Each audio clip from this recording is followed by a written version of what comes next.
Nous sommes sur un essai d'équivalent de sable avec la bonbonne de solution lavante, tout le matériel, les éprouvettes, les pistons et les échantillons. Donc on a échantillonné sur le stock de sable, du sable humide, environ 1 kg, sur lequel on a effectué une teneur en eau. Donc les élèves ont pratiqué la teneur en eau avec le réchaud et la poêle et ont mesuré sur un échantillon 5,36% de teneur en eau ce matin. Donc cet échantillon de sable humide a été tamisé au tamis de 2 mm. D'accord, donc on récupère le tamisat. Et dans ce tamisat, les élèves vont donc préparer la masse qui est normalisée. Et cette masse donc de 120 g de sable sec est en réalité ce matin équivalente à 126 g de sable humide par éprouvette. On va faire un essai avec 2 éprouvettes. Donc on a bien les 126 g pour l'éprouvette. Première éprouvette a été remplie et on peut remplir la seconde éprouvette. On va donc remplir l'éprouvette avec une solution lavante jusqu'au trait repère.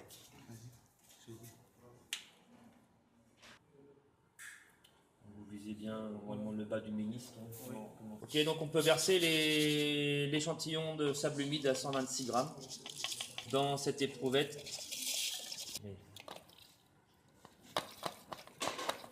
Le chrono a démarré et on va patienter 10 minutes avant de procéder à l'étape suivante.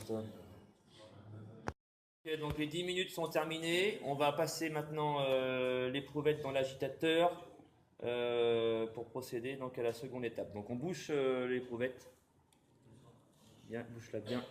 Voilà, que ça ne sorte pas. On la place dans la machine. Le bouchon dans ce sens-là. Donc à droite pour pas que ça sorte. On ferme le. Voilà, tu fermes le support. Et on va engager la machine qui va produire des cycles d'agitation de 20 cm et au total 90 cycles.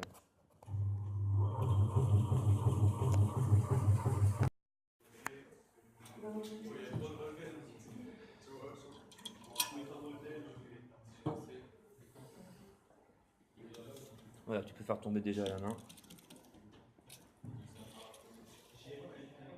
Ok. Donc on va rincer les parois de l'éprouvette avec le tube laveur.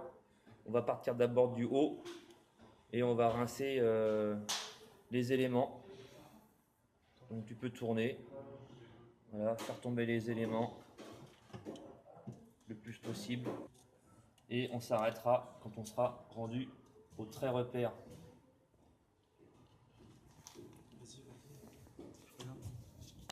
D'accord, 20 minutes de repos et on procédera aux mesures de cet essai équivalent de sable.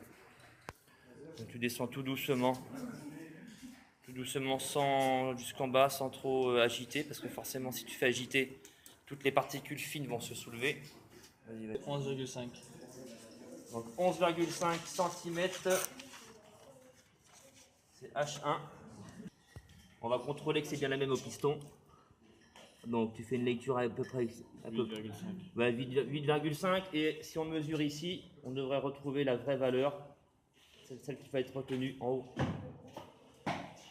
8,5. Voilà. 8,4 pour H2.